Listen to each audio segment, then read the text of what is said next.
Hello children's, आपका स्वागत है मेरे YouTube channel UV can tutorials पे। जैसा कि अभी हमारा चल रहा है एनसीईआरटी बुक के पीछे से क्वेश्चंस, जो टेक्स्ट क्वेश्चंस हैं, तो आज हम देखेंगे पेज नंबर 16 के क्वेश्चंस। हाँ तो बच्चों, पेज नंबर 16 का क्वेश्चन नंबर 16, इसके पहले के क्वेश्चंस मैंने अपने लास्ट वीडियो में आपको बताए हैं, तो आप उसमें देख सकते हैं।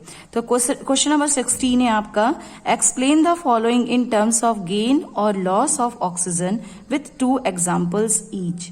मीन्स गेन और लॉस ऑक्सीजन का कब हो रहा है, कौन से रिएक्शन में हो रहा है, उसको हमें एक्सप्लेन करना है और उसके एग्जाम्पल्स बताने। तो अंडरस्टूड है कि गेन हो रहा है या लॉस हो रहा है तो किस में होता है, रिडॉक्स में। तो रिडॉक्स की ही 2 पार्ट्स हैं, ऑक्सीडेशन एंड रिडक्शन। तो फर्स्ट हमने क्या लिया है, ऑक्सीडेशन। ऑक्सीडेशन में ऑक्सीजन गेन होता है, तो मैंने यहाँ पे डेफिनेशन भी लिखी हुई है। Gain of oxygen by a substance in a reaction is called oxidation. Means किसी भी रिएक्शन में किसी भी सब्सटेंस से ऑक्सीजन का गेन होना, उसका ऑक्सीडेशन रिएक्शन होता है। तो मैंने यहाँ एग्जांपल्स भी बताया हुआ है कि जैसे मैग्नीशियम प्लस ऑक्सीजन, मैग्नीशियम यहाँ पर सिंगल है लेकिन यहाँ पर क्या हो गया, MgO, मैग्नीशियम के साथ ऑक्सीजन ज्वाइंट हो गया, ऐड हो गया, तो ये गेन हो गया, किसी सब्सटेंस ने, मैग्नीशियम ने ऑक्सीजन को गेन कर लिया। अनदर एग्जांपल है कॉपर ऑक्साइड प्लस H2। तो यहां देखिए कॉपर फ्री है बट हाइड्रोजन के साथ ऑक्सीजन गेन हो गया, तो ये कौन से रिएक्शंस हो गए आपके, ऑक्सीडेशन रिएक्शन। इसी में सेकेंड टर्म है रेडॉक्स के बेसिस पे अगर हम देखेंगे तो रेडॉक्स है कि loss of oxygen by a substance in a reaction is called reduction. Means किसी भी रिएक्शन में किसी भी सब्सटेंस से ऑक्सीजन का लॉस होना रिडक्शन है।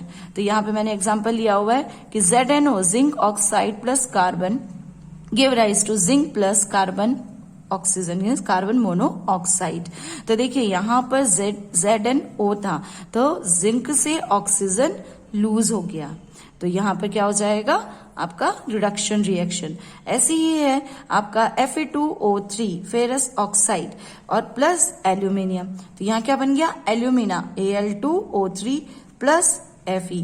तो ठीक है, यहां पर एल्यूमिनियम के साथ ऑक्सीजन ज्वाइंट हो गया, तो दैट मीन्स रिडक्शन हो रहा है किसका, आयरन का। आयरन के साथ पहले ऑक्सीजन जुड़ा हुआ था और वापस आयरन फ्री हो गया। तो ये दोनों एग्जाम्पल से आपको क्लियर समझ में आ जाएगा। अब हमारा क्वेश्चन नंबर 17 है, अ shiny brown coloured element X on heating in air becomes black in colour. Name the element X and the black coloured compound form. वो कह रहे हैं कि एक शाइनी ब्राउन कलर का एलिमेंट है जिसको हमने नाम दे दिया X, जिसको हम हीट कर रहे हैं एयर के साथ, तो वो ब्लैक कलर में चेंज हो रहा है। तो इस एलिमेंट का जो X है उस एलिमेंट का भी नाम बताना है और वो ब्लैक कलर जो फॉर्म हो रहा है उसका भी हमको नाम बताना है। तो शाइनी जो ब्राउन कलर्ड होता है वो होता है कॉपर का, Cu। ठीक है, जब हम इसको ऑक्सीजन के साथ हीट करते हैं तो ये ब्लैक कलर का कंपाउंड फॉर्म कर लेता है। क्लियर बच्चों, अब हमारा क्वेश्चन नंबर 18 है, why do we apply paint on iron articles. हम आयरन से बने जो भी मटेरियल हैं, आर्टिकल्स हैं, उनमें हम पेंट क्यों करते हैं। तो देखिए बहुत सारे रीजन है।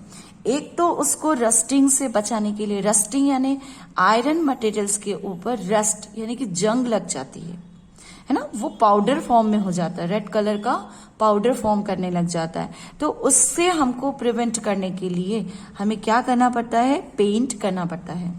सेकेंडली पेंट हमको इससे भी बचाता है कि जो आपके आयरन मटेरियल्स हैं वो मॉइस्चर के कांटेक्ट में जब आते हैं, डस्ट के कांटेक्ट में जब आते हैं, तो भी वो अपनी पावरनेस या रिएक्टिवनेस को कम कर देते हैं, अपनी एफिशिएंसी को कम कर देते हैं। तो वो पेंट अगर हम उस पर अप्लाई कर चुके हैं, पेंट को हमने बहुत अच्छे से लगाया हुआ है, तो वो काफी टाइम तक उसको रस्ट या मॉइस्ट होने से भी बचाते हैं।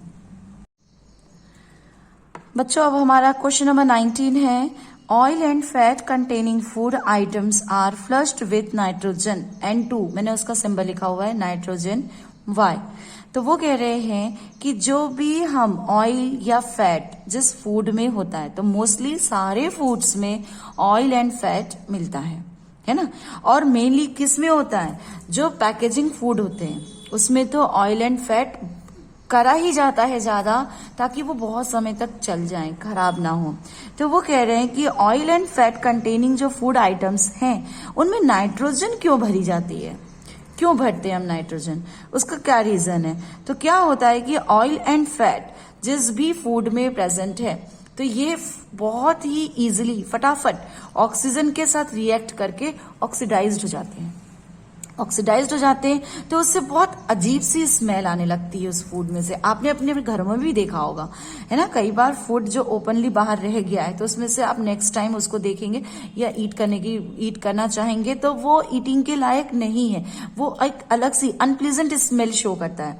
तो क्या हो जाता है कि ऑयल फूड जो है या फैट कंटेनिंग फूड जो है वो ऑक्सीजन से रिएक्ट कर लेते हैं और अनप्लीजेंट स्मेल देते हैं, जो कि फूड को क्या कर देते हैं, रेंसिड, दैट मीन्स स्पॉइल, खराब कर देते हैं, यानी कि अनफिट फॉर ईटिंग, वो हमारे खाने के लायक फूड नहीं रह जाता है। इसलिए जब भी आप मार्केट में पैकेजिंग फूड्स देखते हैं तो सब में नाइट्रोजन फ्लश किया जाता है, नाइट्रोजन गैस फील की जाती है, ताकि वो कुछ टाइम तक, कुछ समय तक वो एज इट इज प्रिजर्व रहे। ओके चिल्ड्रंस, अब हमारा लेसन 1 का लास्ट क्वेश्चन है, क्वेश्चन नंबर 20।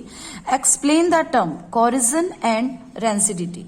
तो कॉरिजन जैसा कि एक नाम खतरनाक लग रहा है, लेकिन इसको नॉर्मली हम देखेंगे तो कॉरिजन मीन्स रस्ट, किसी भी आयरन बॉडी पे रस्ट हो जाना, उसको हम कहते हैं कॉरिजन।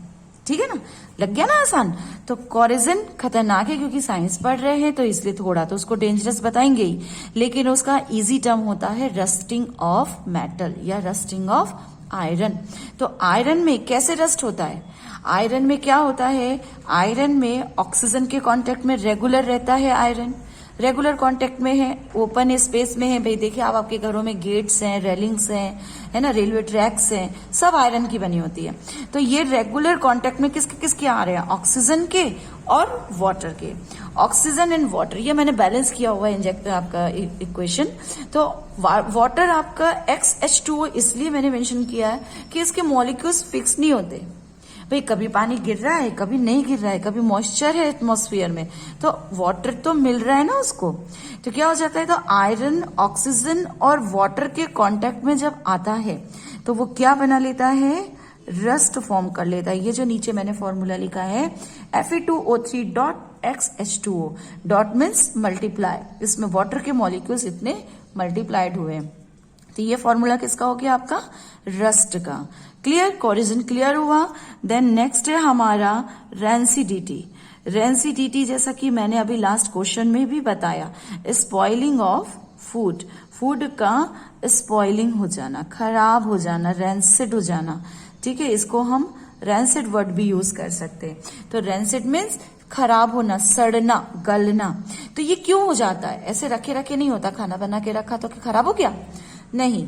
आपने अगर मॉर्निंग टाइम पे, डे टाइम पे कोई फूड प्रिपेयर किया है और हमने उसको नाइट तक किसी भी उसके फेवरेबल कंडीशन में नहीं रखा है ना, तो वो पोर्शन क्या हो गया, आपका ऑक्सीजन से कांटेक्ट में आ गया। ऑक्सीजन बहुत ही अच्छी गैस भी है और कई बार बेकार भी है, भाई कुछ चीजों को खराब भी कर देती है। तो ये फूड मटेरियल, तो जनरली क्या होता है, अपने फूड्स में ऑयल प्रेजेंट है, फैट प्रेजेंट है, तो ये दोनों ऑक्सीजन के साथ जब मिक्स हो जाते हैं तो वो खाने को खराब कर देते हैं, रेंसिड कर देते हैं, जो वो खाना फूड आपके लिए अनफिट है। तो ये आपकी हो गई रेंसिडिटी। इन दोनों को प्रिवेंट करने के लिए, कॉरिजन हो या रेंसिडिटी हो, तो कॉरिजन को प्रिवेंट करना भी जरूरी है, यानी कि रस्टिंग ऑफ आयरन को बचाना भी जरूरी है, जिसके कांटेक्ट से वो बच जाए, किसके, ऑक्सीजन से और वाटर से।